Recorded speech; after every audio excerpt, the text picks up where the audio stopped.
लग्नानंतर होईलच प्रेम मालिकेच्या आजच्या भागामध्ये आपण पाहत आहोत की आता इकडे नंदिनी दिवे लागण्याच्या वेळेला गणपती बाप्पासमोर म्हणजेच त्यांच्या देवघरासमोर उभी असते. दिवा लावलेला असतो आणि तेव्हा इथे श्लोक म्हणत असते, दिव्या दिव्या दीपत्कार. आता नंदिनी हा श्लोक म्हणत असताना तिच्या पाठोपाठ घरातील काव्या, मानिनी, त्याचबरोबर छोटूशी पिहू हे सगळेजण जमा होतात. आता हा श्लोक म्हणत आल्यानंतर किंवा म्हणून झाल्यानंतर इकडे मानिनी नंदिनीचं कौतुक करत असते. तिचं असं म्हणणं असतं की काय गं नंदिनी, तू जे काही आहे रोज अगदी न चुकता सगळं काही करतेस ना, ते केल्यानंतर अगदी मन आणि घर प्रसन्न होतं बघ. खरंच तू ही जी परंपरा किंवा ही पद्धत चालू केलीस ना, ही यामध्ये कधीही खंड पडू देऊ नकोस. पण काय गं, आपण चौघीच आहोत, त्या पार्थ आणि जीवाला सुद्धा इकडे बोलवायचं ना. अगं बाई, मी मिली तर विसरूनच गेली. ते ऑफिसला गेलेत ना, माझ्यासुद्धा लक्षातच नाही. त्यावर लगेच छोटी पिहू म्हणत असते, मानिनी मामी, खरंच तू हल्ली ना खूप विसरायला लागलेली आहेस. तुझं वय वाढत चाललंय ना, तशा गोष्टीसुद्धा विसरायला लागलेली आहेस. असं म्हटल्यानंतर आता इकडे मानिनी पिहूवरती हात उचलते आणि हात उचलल्यावरती म्हणत असते, देऊ का एक चांगला रट्टा ठेवून काय गे. त्यावर काव्या म्हणत असते, अहो मानिनी काकू, तुम्ही खरं तर फक्त हात वर उचलायला नको होता, तुम्ही तिला चांगला रट्टासुद्धा द्यायला हवा होता. कारण ही हल्ली पिहू ना खूप जास्त आगाऊ होत चालली आणि चुरूचुरू बोलते बघा. मला आणि पार्थलासुद्धा ही खूप काही गोष्टी नी इथे चिडवत आहे बघा. खरंच ही हल्ली खूप बोलायला लागलेली आहे, त्यामुळे तुम्ही हिला चांगला रट्टा द्यायलाच हवा होता बघा, असं काव्याचं म्हणणं असतं. त्यावर लगेच आता इकडे पिहू म्हणत असते, काय गं काव्या वहिनी, असं बोलणार आहेस का तू आत्ता मला? हो, असंच बोलणार आहे. बरं मी काय म्हणते मुलींनो, चला आज आता सगळेजण ऑफिसला गेलेत, संध्याकाळी आल्यावर भूक भूक करतील, आपल्याला चांगला स्वयंपाक बनवावा लागेल. काव्या म्हणत असते, मानिनी काकू, माझी आता एक्झाम झालेली आहे, मी अगदी फ्री आहे. तुम्ही मला जे काही सांगाल ना ते सगळं काही मी करायला तयार आहे. चला मी तुमची स्वयंपाकात मदत करते. त्यावर पिहू म्हणत असते, आज काही स्वयंपाक मग काव्या वहिनीसारखा झणझणीत होणार आहे वाटतं. बघितलं मानिनी काकू, चल तुला पण 2 गोष्टी चांगल्या शिकवते, स्वयंपाक वगैरे शिकवते. असं म्हणून त्या किचनमध्ये निघून जातात. तर नंदिनी इथे गणपतीसमोर हात जोडून उभी असते. ती म्हणत असते, गणपती बाप्पा, आज मी तुझ्याकडे एकच मागणं मागेल. या घरातील सगळ्या माणसांना आनंदी ठेव, सुखात ठेव, त्यांच्यावर कधीच कुठलं विघ्न येऊ देऊ नकोस. हेच माझं आज तुझ्याकडे मागणं आहे, असं नंदिनी गणपती बाप्पाला मागत असते. त्याचबरोबर आपण पाहतो की नंदिनी जीवा ऑफिसला गेल्यामुळे जीवालासुद्धा इकडे त्यांच्या कामामध्ये यश दे. त्याचबरोबर त्यांना हरू देऊ नकोस. सगळ्या गोष्टी अगदी त्यांच्या मनासारख्या होऊ दे. कधीकधी जीवा खूप चिडचिड करतात, ते सगळं काही सावरून घे, असं ती बोलत असते. त्याचबरोबर आपण इकडे पाहतो आता संध्याकाळी सगळ्यांची ऑलमोस्ट जेवणं वगैरे झालेली आहेत आणि सगळ्यांची जेवणं झाल्यानंतर आता पार्थने खूप भन्नाट असा इथे प्लॅन केलेला असतो. त्याने पूर्ण रूममध्ये छोट्या-छोट्या कॅन्डल्स, त्याचबरोबर मेटलच्या ज्या पणत्या मिळतात छोट्या-छोट्या त्या लावलेल्या असतात आणि पूर्ण रूममधला लाईट हा जो आहे तो बंद केलेला असतो आणि मंद प्रकाश हा चालू असतो. आता काव्या खोलीमध्ये आलेली असते. जेव्हा काव्या खोलीमध्ये येते तेव्हा हे सगळं काही तिला समोर दिसतं. आता स्क्रीनवरती मूव्ही नाईट असं लिहिलेलं असतं आणि काव्या म्हणत असते, देशमुख, काय हे सगळं? लाईट्स का बंद आहेत आणि हे सगळं काही काय चालू आहे? तो म्हणत असतो, काही नाही, काही नाही, मूव्ही डेट, मूव्ही डेट. काय? Movie date? नाही, sorry, sorry, movie night, movie night. त्यावर काव्याची आता इकडे मुद्दाम पार्थला खेचण्याची इथे तिला मजा मस्ती आलेली असते बरं का. हुक्की आलेली असते म्हणूयात. तर आता ती म्हणत असते, काय हो देशमुख, मला सांगा, मूव्ही डेट का नको? तेव्हा तो म्हणत असतो, चालेल तुम्हाला माझ्यासोबत मूव्ही डेट? मग चालेल ना, पण तुमचं काय चाललेलं आहे? नाही म्हटलं, उगाचच फिसकारलेली मांजर उगाच माझ्यावर फिसकारली तर? हो, फिसकारलेली मांजर तर नेहमीच तुमच्यावर फिसकारते ना. मग आत्ता काय झालेलं आहे? तुम्ही माझ्यासोबत मूव्ही डेट प्लॅन करणार आहात? हो, म्हटलं चला मस्त मूव्ही डेट प्लॅन करूयात आणि काव्या तुम्हाला सरप्राईज देऊयात. त्याकरिताच मी हा विचार इथे केला होता, असं पार्थ त्या काव्याला म्हणत असतो. तेव्हाच काव्या म्हणत असते, मला सांगा ना काव्या, चला आपण डेटवर जाऊया. तुम्हाला मूव्ही डेट डेट हवी ना? नाही नाही आता नाही, माझा आता मूड गेला. असं काही करताय? आत्ता तर तुम्ही म्हटलात ना मूव्ही डेटला जायला आवडेल तुम्हाला म्हणून, मग चला ना. नाही माझा आता मूड गेला. असं कसं मूड गेला? आता तर होता तुमचा मूड. नाही पण आता माझा मूड गेलाय, आता नाही यायचंय मला. हे फिस्कारलेली मांजर ना, ह्या फिस्कारलेल्या मांजरीला ना मला डिवचायला मुद्दामच आवडतं. असं का पार्थ जो आहे ना तो हळूहळू बोललेला असतो. तेव्हा काव्या म्हणत असते, देशमुख, मी जर फिस्करले नाही तर मग त्यामध्ये मजा कशी राहणार सांगा बरं. तुम्ही जर कोणतीही गोष्ट माझ्यासाठी केली आणि मी जर त्याला चांगलंच म्हटलं तर मग त्यामध्ये मजा येणार नाही ना. बरं ठीक आहे, पण हे आज सगळं काही कॅन्डल्स वगैरे ह्या सगळ्या काही गोष्टी कशासाठी? मूव्ही बघतोय ते ठीक आहे, कॅन्डल लाईट मूव्ही बघूया. काय कॅन्डल लाईट मूव्ही? हो. काय हे देशमुख, पण हे आज सगळं एवढं सुचलंय कसं? तुम्ही करता ते सगळं मला माहिती आहे, खूप छान करता, पण हे आज का? मी म्हटलं काय ना, तुमची एक्झाम संपली, तुम्ही आत्तापर्यंत खूप मन लावून अभ्यास करत होतात. मग म्हटलं चला तुम्हाला आज काहीतरी वेगळं आणि वेगळी रात्र सेलिब्रेट करूयात. त्यावर लगेच काव्या म्हणत असते, पण आपण मूव्ही कोणता बघतोय? आपण बघतोय मूव्ही प्रेमाची गोष्ट. काय? अरे वाह! आणि with cheese popcorn. Cheese popcorn Deshmukh? Wow! कसली मज्जा आहे. चला, चला तुम्हाला कसं माहिती मला चीज पॉपकॉर्न प्रचंड आवडत आहेत म्हणून? असं म्हणून लगेच आता इकडे काव्या ती चीज पॉपकॉर्न घेऊन बसलेली असते. दुसऱ्या बाजूला जेव्हा जेव्हा घरी येतो तेव्हा तो खूप जास्त आनंदात असतो. आनंदात असल्याकारणाने नंदिनी खोलीमध्ये असते. धावतच येतो, नंदिनीला हातावर उचलून घेतो. नंदिनी, नंदिनी, नंदिनी, आज मला प्रोजेक्ट मिळाले. त्यावर नंदिनी हसत असते, म्हणत असते, काय जीवा प्रोजेक्ट मिळाले? त्यावर तो म्हणत असतो, हो हो हो, फायनली फायनली मला प्रोजेक्ट मिळालेलं आहे. त्यावर नंदिनी म्हणत असते, अरे वा जीवा, अभिनंदन. पण तुला एक गोष्ट सांगू नंदिनी, हे सगळं काही तुझ्यामुळे झाले. माझ्यामुळे? हो, ह्या सगळ्या गोष्टी तुझ्यामुळेच झालेल्या आहेत नंदिनी. कारण तू जो काही मला इथे कशा पद्धतीचा क्लू दिला होतास की आपण एखाद्याला हेल्प करायची, आपण मदतीचा एक हात पुढे करायचा, तर जी लोकं तुम्हाला नावं ठेवतात, जी लोकं तुमच्यासोबत बसण्याचा सुद्धा विचार करत नाहीत, तीच लोकं तुम्हाला इथे मानायला लागतात. तीच लोकं तुमच्यासोबत हातमिळवणी करतात आणि तीच लोकं तुमच्यासोबत मैत्रीचा सुद्धा हात पुढे करतात, असं सुद्धा आता इकडे जीवा म्हणत असतो. अरे वा वा वा वा, खरंच नंदिनी, तुला एक गोष्ट सांगू का? आज मी सगळ्यात जास्त खुश आहे. त्यावर नंदिनीसुद्धा जीवाच्या चेहऱ्यावरचा हा आनंद पाहत असते, पण त्यावर त्याचा मूड मात्र लगेच बिघडलेला असतो. नंदिनी त्याला विचारते, काय झाले जीवा, असा चेहरा का पडलाय? नंदिनी, तुला एक गोष्ट सांगू का? मला हे जे काही प्रोजेक्ट मिळाले त्यामध्ये मला तर आनंद आहेच, पण तुला एक गोष्ट सांगू का नंदिनी? त्यावर नंदिनी म्हणत असते, काय झालेलं आहे ते तरी सांगा. खरं सांगते तुला एक गोष्ट, हे बघ ना, हे जे काही प्रोजेक्ट आहे ना ते मला मिळत होतं, पण त्यावेळेस ना इथे रम्या मला हे प्रोजेक्ट मिळू नये म्हणून तिने खूप काही गोष्टी इथे मला न मिळण्यासाठी कुरघोडी केल्यात. त्यामुळे माझं हे पहिलंच प्रोजेक्ट असल्या कारणाने मला आता खरंच खूप टेन्शन आलेलं आहे की काय होईल आणि काय नाही म्हणून. त्यावर नंदिनीने ड्रावरमधला बॉल काढलेला असतो आणि जीवाकडे फेकलेला असतो. आता जीवाकडे बॉल फेकल्याबरोबर आपण पाहतो की जो काही जीवा आहे तो बॉल कॅच करतो. आता नंदिनी म्हणत असते, बघितलं, आत्ता हा जसा काही बॉल तुम्ही कॅच केलात ना, तसेच सगळे काही जे प्रॉब्लेम आहेत ना ते या बॉलसारखेच सिक्सर मारून कॅच करायचे आहेत आणि तुमच्या आयुष्यामध्ये असलेले प्रॉब्लेम ह्या बॉलसारखेच उसळी मारूनच इथे घालून टाकायचे आहेत. समजलं तुम्हाला? काही जरी झालं ना जीवा, तरी तुम्ही या सगळ्या गोष्टींचा अजिबात कसलंच टेन्शन घ्यायचं नाही आणि घेणारसुद्धा नाही आहात. समजलं तुम्हाला? असं सुद्धा आता इकडे नंदिनी जी आहे ती इथे बोलत असते आणि नंदिनी जीवाला ह्या सगळ्या गोष्टी कशा होतील, काय होतील याबद्दल समजावून सांगण्याचं काम करत असते. ती म्हणत असते, जीवा, हे बघा, प्रत्येकाच्या आयुष्यामध्ये प्रॉब्लेम्स असतात आणि प्रत्येकाच्या आयुष्यामध्ये असलेल्या प्रॉब्लेमला तो जर इथे तसाच आहे त्याच पद्धतीने घेऊन बसलात तर मग त्याला आयुष्यामध्ये इथे स्वतःला सिद्ध करण्याची संधी कशी मिळणार? आणि तुम्ही कसे आहात, काय आहात, हे मला सगळं माहिती. त्यावर खरंच आता जीवा म्हणत असतो, तू अगदी बरोबर बोलतेस नंदिनी. तुला एक गोष्ट सांगू का? सगळ्यात महत्त्वाची म्हणजे, हे बघ ना, आज ऑफिसमध्ये खूप मोठा प्रॉब्लेम होता आणि तो प्रॉब्लेम इथे मी सॉल्व करून देण्यासाठी इथे मदत केली. पण तुला एक गोष्ट सांगू का? इथे जी लोकं माझ्यासोबत बोलत नव्हती ना, ती लोकंसुद्धा आता माझ्यासोबत बोलायला लागली.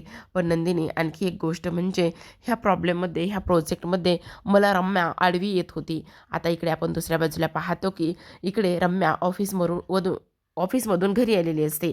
आता ऑफिसमधून घरी आलेली रम्या मात्र खूप चिडचिड करत असते आणि आदळआपट करत असते. तेवढ्यातच आता इकडे वसू म्हणत असते, "काय झालंय काय रम्या? अशी का करतेस? काय झालंय? मला सांगणार आहेस का?" त्यावर इकडे रम्या म्हणत असते, "तो काल आलेला जीवा, त्या काल आलेल्या जीवाला इथे विक्रम काकाने मला डावलून त्याला हे प्रोजेक्ट दिला आहे. एवढी हिंमत झालेली आहे की त्या जीवाला काहीही कळत नाही. ऑफिसमधलं काही कळत नाही का कुठल्या गोष्टीसुद्धा कळत नाहीत. तरीसुद्धा इकडे त्यांनी मला डावललं आहे आणि ते प्रोजेक्ट जे आहे ना ते इथे जीवाला दिलं आहे. आई, आई तुला कळतंय का? माझ्या हातून एवढी मोठी संधी गेली, एवढं मोठं प्रोजेक्ट होतं गं आणि ते मला हवं होतं आणि ते सगळं काही माझ्या हातून निघून गेलेलं आहे. सांग ना मी काय करणार आहे? सांग ना, बोल ना, बोल ना आई." असं सुद्धा इकडे ती बोलत असते. त्यावर वसू म्हणत असते, "रम्या शांत हो. पहिले तू शांत होणार आहेस का? अगं तो काल आलेला जीवा, त्याला ऑफिसमधलं काहीच कळत नाही. मग तू एवढी का हायपर होतेस? एवढं का टेन्शन घेतेस? आणि तसंही बघायला गेलं तर इकडे ते प्रोजेक्ट एक वेळा त्याला मिळालंय तर हे चांगलंच आहे ना. पण तुला एक गोष्ट सांगू का? शेवटी काय गं पुत्रप्रेम जागं झालं असेल विक्रमचं. पण असू देत. त्याला ते प्रोजेक्ट मिळालंय ना, चांगलीच गोष्ट आहे. आता तू एक काम कर, तुला तर सगळंच काही माहिती आहे. मग ते प्रोजेक्ट व्यवस्थित होणार नाही आणि त्याचबरोबर तो जो काही जीवा आहे तो तोंडावर कसा पडेल आणि इकडे सगळ्या स्टाफसमोर हे समजेल की इकडे जो काही जीवा आहे त्याला प्रोजेक्टमधलं, ऑफिसमधलं काहीच कळत नाही. काही कर, पण ते प्रोजेक्ट तू सक्सेस होऊ देऊ नकोस. मग झालं तर इकडे विक्रमला सुद्धा समजेल ना जीवाची लायकी आणि जीवा कोणत्या कामाचा आहे आणि त्याला काय समजतं, काय नाही ह्या गोष्टी तर तू इथे करूच शकतेस ना. मग एकदा का इकडे ते प्रोजेक्ट त्याला जमलं नाही, त्याला करता आलं नाही, तर मग काय होणार आहे? ते प्रोजेक्ट चालून चालून तुझ्याकडेच तर येणार आहे ना. असं इकडे वसू रम्याला सांगत असते. त्यावर रम्या म्हणत असते, "अगं आई हो गं, मी तर ह्या सगळ्या गोष्टी विसरूनच गेले. मला तर ह्या सगळ्या गोष्टीबद्दल काहीच माहिती नव्हतं." त्यावर वसू म्हणत असते, "झालं तर मग लाग कामाला." तर आता आपण दुसऱ्या बाजूला पाहतो की इकडे काव्या हातामध्ये पॉपकॉर्नचा बाऊल घेऊन बसलेली असते. स्क्रीनवर मूव्ही चालू असतो. पार्थसुद्धा तिच्या बाजूला बसलेला असतो. खरं तर आता बराच वेळ यांनी ते सॉन्ग प्ले केलेलं आहे. पण मी तुम्हाला त्यांचे एक्सप्रेशन्स आणि त्या सगळ्या गोष्टी नकळतपणे ज्या त्यांच्याकडून घडल्या आहेत किंवा पार्थने पाहिलेलं स्वप्न हे सगळं काही मी तुम्हाला सांगते. आता काव्या नकळतपणे इथे पार्थचा हात हातामध्ये घेते. तेव्हा पार्थला तर खूप छान वाटत असतं. पण काव्या ह्या सगळ्या गोष्टीकडे अजिबात लक्ष देत नसते. आता पार्थला असं वाटतं आपली बायको आहे तिच्या खांद्यावर हात टाकावा आणि ही मूव्ही एन्जॉय करावी. तो हात टाकायला जातो तेव्हा काव्याचं त्याच्या हाताकडे लक्ष जातं. तो लगेचच आता त्याचा हात पुन्हा बाजूला घेत असतो. आता त्याचा हात पुन्हा बाजूला घेतल्यानंतर काव्या त्याच्या त्या हाताकडे पाहते. पण पार्थ मात्र लगेचच सावरासावर करून आहे त्या ठिकाणी बसत असतो. आता इकडे मस्त ही चालू असते आणि काही जोक्स वगैरे ह्या सगळ्या गोष्टी होतात. इथे काव्या मात्र खूप हसत असते. आता पारच्या हातामध्ये एक पॉपकॉर्न असतो आणि तो काव्या उचलून घेते. आता उचलून घेऊन ती तिच्या ओठावर ठेवत असते आणि पार्थकडे पाहते. खरं तर आता हे सगळं काही पार्थला पडलेलं एक स्वप्नच आहे बरं का प्रेक्षकांनो.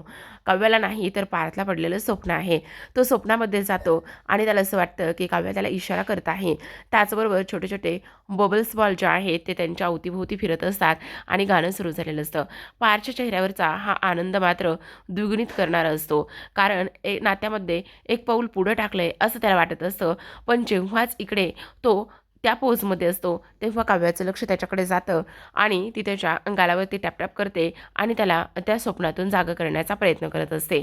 तेव्हा काव्या हसत असते खरं तर आणि पार्थची ही अवस्था पाहिल्यानंतर इकडे आता हसवल्यानंतर त्याला उठवल्यानंतर पार्थ मात्र खूपच जास्त अवघडल्यासारखं एका क्षणासाठी झालेला असतो आणि तेव्हा पार्थला आता खरं तर दिवसभर काम केल्यानंतर झोप येत असते आणि झोप आल्यानंतर आपण पाहतो की आता इकडे काव्या सुद्धा त्याच्या बाजूला बसलेली असल्या कारणाने पार्थ लगेचच त्याला थंडी वाजत असते. तो कुडकुडत असतो आणि थंडी वाजत असताना काव्याला ते जाणवतं आणि त्यामुळे ती लगेचच जी काही चादर आहे ती चादर ओढून अंगावरती घेत असते. आता चादर ओढून घेतलेली असते. आणखी मूव्ही तर संपलेला नसतो.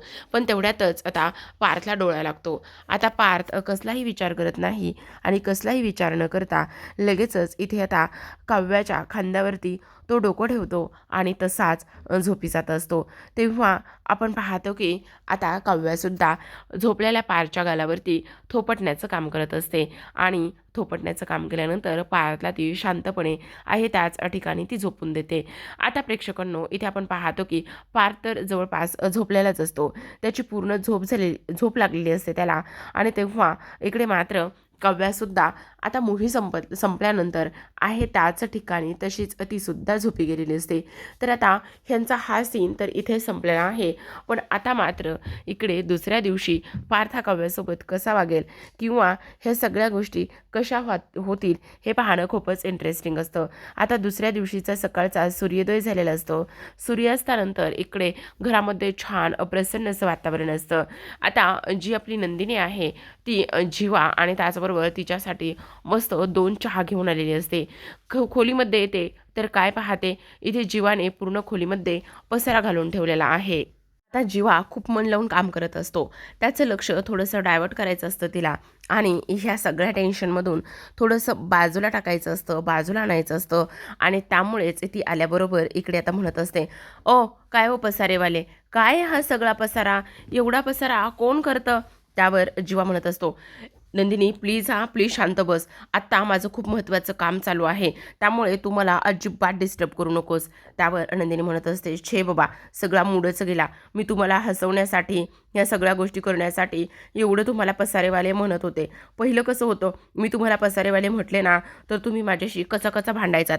तेव्हाची मजा मात्र काही वेगळीच होती ना. आता ना तुम्ही माझ्याशी तसं भांडायला येता ना काही करायला येता. शे बाबा."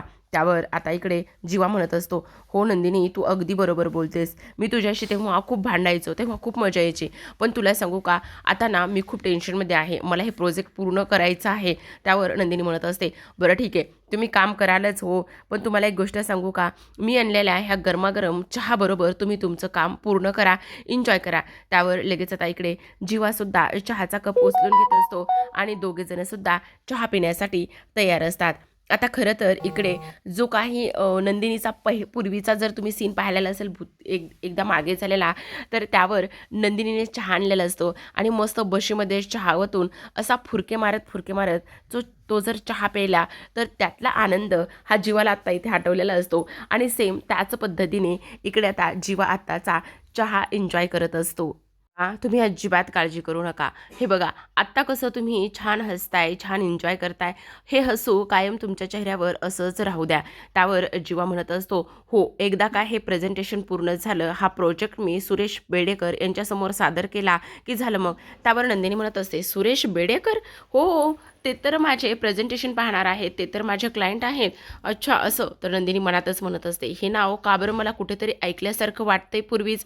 आता तो पुन्हा कामाला लागलेला असतो.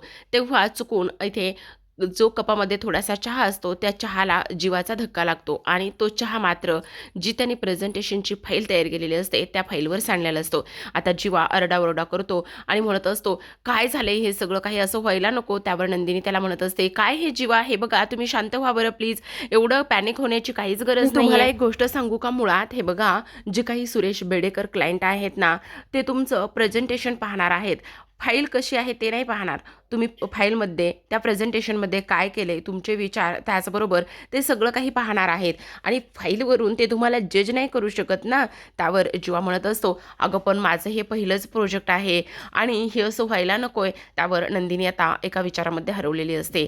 जीवाने ह्या प्रेझेंटेशनचं, ह्या प्रोजेक्टचं किती टेन्शन घेतलेलं आहे आणि त्याचबरोबर त्यांचं हे सगळं काही सुरळीत व्हावं हीच माझी इच्छा आहे, असं नंदिनी आता बोलत असते. तर आता आपण दुसरीकडे पाहूयात. आता दुसरीकडे इथे मानिनी आणि त्याचबरोबर नंदिनी किचनमध्ये असतात. मानिनी आणि नंदिनी किचनमध्ये असताना मानिनी खरं तर जीवाबद्दलच आता गोष्टी डिस्कस करत असते. तिचं असं म्हणणं असतं की खरं पाहायला गेलं ना, तर जीवाचं खरंच खूप वेगळं आहे बघ. एखाद्या गोष्टीचं दडपण त्याने जर घेतलं ना, तर तो गोष्ट बिघडूनच टाकतो. पण त्याचं कसं आहे, जर आपण त्याला एखादी गोष्ट कर कर असं म्हटलं ना, तर ती गोष्ट तेवढी ती फारशी मनापासून करणार नाही. पण जर आपण त्याच्या अपोजिट त्याच्याकडे दुर्लक्ष केलं आणि त्याला म्हटलं ही गोष्ट करायची नाही, नाही करायची वगैरे, तर मग मात्र ती गोष्ट तो परफेक्ट करणार, त्याला 100% देणार, असं मानिनी नंदिनीला सांगत असते. तेव्हा आता दोघीजणी स्वयंपाक करत असतात आणि दोघीजणी आता स्वयंपाक करत असताना त्यांच्या ह्या ज्या काही गप्पा आहेत त्या इथे सुरूच असतात. आता मानिनी खरं तर इथे जीवाचा एक भूतकाळातला किंवा लग्नाच्या नंदिनीच्या आणि जीवाच्या लग्नाच्या अगोदरचा एक किस्सा तिला सांगत असतात. अगं नंदिनी, तुला एक गोष्ट सांगू का? हे बघ, आता पार्थ ह्या गोष्टीमध्ये खूप वेगळा आहे. आता जेव्हा दोघं जण सुद्धा साईटवर होते, खरं पाहायला गेलं ना तर ह्या पठ्ठ्याने एकदा काय केलं, जो काही आपला कच्चा माल असतो तो मागवला, पण तो मागवल्याच्या नंतर तो कच्चा माल काही व्यवस्थित आला नाही. मग आता ह्याच्याकडून ती चूक झाली होती. मग ह्या पठ्ठ्याने काय केलं, कोणालाच ती गोष्ट समजून न देता पुन्हा आणखी एकदा कच्चा माल मागवला. मग आता परत ह्याला ते पैसे देण्यासाठी नव्हते ना, मग ह्यानं काय केलं, त्याच्या मित्राकडून पैसे घेतले. काय सांगताय? हो. आणि मग तो काय करत होता तुला माहिती आहे का? हे बघ, त्याची जी काही पॉकेट मनी होती ना, त्या पॉकेट मनीतून दर महिन्याला तो त्या मित्रांचे पैसे देत होता. आणि तब्बल जेव्हा ही गोष्ट विक्रमला कळली, त्यावर विक्रम मात्र खूप चिडले. मग जीवाची ही जुनी सवय आहे, आपल्याला किती त्रास झाला ना तर जे काही आहे ना ते सांगायचं नाही. इतरांच्या आनंदासाठी तो नेहमीच झुरत असतो, असा हा आहे बघ. पण पार्थ तसा नाही. पार्थच्या आणि जीवामध्ये, ह्या दोघांच्या कामामध्ये, त्याचबरोबर त्यांच्या स्वभावामध्ये खूप जास्त जमीन आसमानचा फरक आहे. त्यावर नंदिनी म्हणत असते, बरोबर बोलताय आई तुम्ही, म्हणजे याच्यामध्ये काही वेगळं नाही आहे. जीवाची ही जुनीच सवय आहे. इतरांच्या आनंदासाठी स्वतःला किती त्रास झाला तरीसुद्धा ते तसेच वागतात. त्यामुळेच तर नाही का इथे आनंद निवास वाचवण्यासाठी स्वतःच्या आठवणी, त्याचबरोबर स्वतःच्या वस्तू ह्या सगळ्या काही त्यांनी पणाला लावल्या आणि आनंद निवासला वाचवलं. त्यावर मानिनी म्हणत असते, हो अगदी बरोबर आहे, पण तुला एक गोष्ट सांगू का, मला आता जीवाची अजिबात काळजी नाही. त्यावर नंदिनी म्हणते, का असं का म्हणताय? कारण त्याला सावरायला, त्याचबरोबर त्याने कितीही चुका केल्या तरीसुद्धा त्याला समजून घ्यायला आता नंदिनी आहे ना, त्यामुळे मला जीवाची अजिबात काळजी आता वाटत नाही. कारण तू हे सगळं काही व्यवस्थितच करशील याची मला खात्री आहे. तर प्रेक्षकांनो, आजच्या भागामध्ये एवढंच. उद्याचा भाग खूपच कमाल आणि त्याचबरोबर तो धमाल तेवढाच होणार आहे. कारण उद्याच्या भागामध्ये आपण पाहत आहोत की आता इकडे रम्या वसूला म्हणत असते, मी तुला एक गोष्ट सांगू का, आता ना घरामध्ये खूप मोठं वादळ येणार आहे. त्यावर वसू म्हणत असते, कसलं वादळ? तू बघच तर आई, आता कसलं वादळ येतंय तर. त्यावर लगेच आता जीवा प्रोजेक्टचा दिवस असतो आणि प्रोजेक्टसाठी ऑफिसला तयार झालेला असतो जाण्यासाठी. तेव्हा गणपती बाप्पासमोर येतो आणि हात जोडून म्हणत असतो, गणपती बाप्पा, काही जरी झालं ना तरीसुद्धा माझ्या मनामध्ये जी काही भीती आहे ना, त्या भीतीला अजिबात तू जिंकू देऊ नकोस. तेवढ्यातच इकडे नंदिनी दह्याचं घेऊन आलेली असते, दही साखर. कारण आज प्रोजेक्टचा पहिला दिवस असतो, त्यामुळे त्याला दही साखर द्यायचं असतं. तेव्हा नंदिनी म्हणते, जीवा मी काय म्हणते, तुमच्या मनामध्ये असलेली भीती अजिबात तुम्ही त्या भीतीला जिंकू देऊ नकास. जर तुम्हाला भीती वाटायला लागली तर तुम्ही एक काम करायचं, तुमच्या आवडीच्या आणि खूप जवळच्या व्यक्तीचं इथे नाव आठवायचं, डोळे बंद करायचे आणि त्याचा चेहरा तुमच्या डोळ्यासमोर आणायचा. तुमची भीती जी आहे ना ती अशी चुटकी सरसर गायब होऊ शकते. असं सुद्धा नंदिनीने आता जीवाला हा कानमंत्र दिलेला असतो. तर आता दुसऱ्या बाजूला आपण पाहतो की हव्या थोडीशी विचारात बसलेली असते आणि तेव्हाच पार्थ जो आहे ना तो तिच्याकडे येतो. आता पार्थ तिच्याकडे आल्यानंतर इकडे तो तिला विचारतो, काय झालंय, एवढ्या टेन्शनमध्ये का आहात तुम्ही? त्यावर काव्या म्हणत असते, काय झालेलं आहे ना, तुम्हाला एक गोष्ट सांगू का, आज तुम्ही खूप आनंदी आहात आणि आज तुम्ही आनंदी आहात ही गोष्ट खूपच चांगली आहे. पण राहून राहून असं वाटतंय की माझ्यामुळे किंवा माझ्या भूतकाळामुळे तुमच्या चेहऱ्यावर आलेला जो आनंद आहे तो जाऊ तर नये ना, याची मला राहून राहून भीती वाटते. त्यावर पार्थचं म्हणणं असतं, मला नाही समजलं, माझ्या चेहऱ्यावरचा आनंद जाऊ नये हे म्हणून आणि कसली भीती वाटते, नेमकं काय आहे काव्या? असा प्रश्न पार्थने आता काव्याला विचारलेला असतो. तर प्रेक्षकांनो, पाहत रहा लग्नानंतर होईलच प्रेम मालिकेचे छान छान एपिसोड्स. भेटूयात उद्याच्या भागामध्ये. त्याचबरोबर कोणती जोडी क्यूट वाटली, कोणाचा परफॉर्मन्स आजच्या एपिसोडमध्ये छान वाटला, कमेंटद्वारे सांगायला अजिबात विसरू नका. धन्यवाद.